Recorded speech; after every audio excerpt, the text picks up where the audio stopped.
Canada and USA and other places, they are doing it with proud, and as was said that घर में घुस के मारेंगे, they tell us also that घर में घुस के मारेंगे, हमें तो मारते ही हैं वहाँ पर, लेकिन वो यहाँ आकर भी कहते हैं घर में घुस के मारेंगे. So they will do everything, but it's you, the younger generation, the young scholars, who have the responsibility to come forward to pursue a narrative which favors us, which is also to honorable.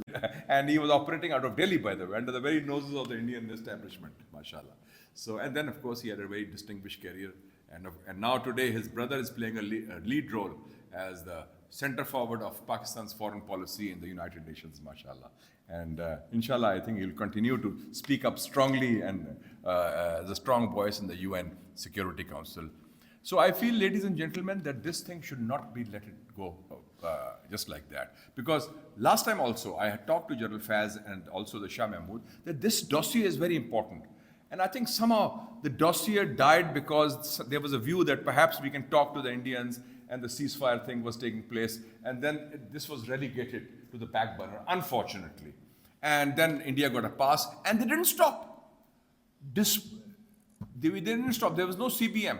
They continued, and those crimes against Pakistanis or Kashmiris living there and their aggression continued. So I feel that this is a very important issue.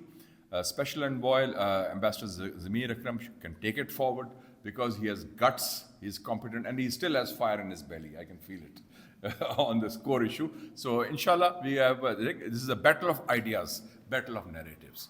And even we have President Trump there, who is the first American president after John F. Kennedy, who is not a representative of the American deep state and the American security establishment. And he will not read from the Washington playbook or talking points. He goes by instinct and tweeting and all that. So I think we have, and Washington is, I've lived there for 4 years, it's a marketplace of ideas. It's like a bazaar.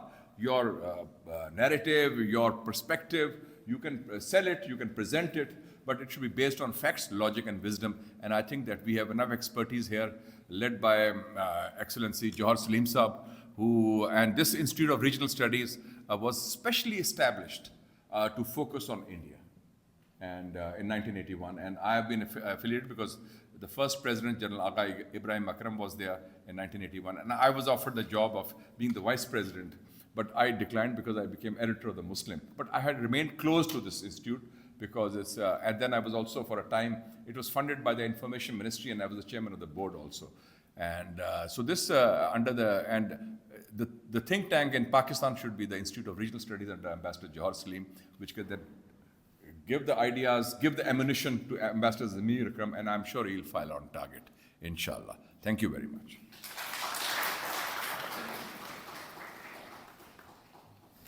Thank you.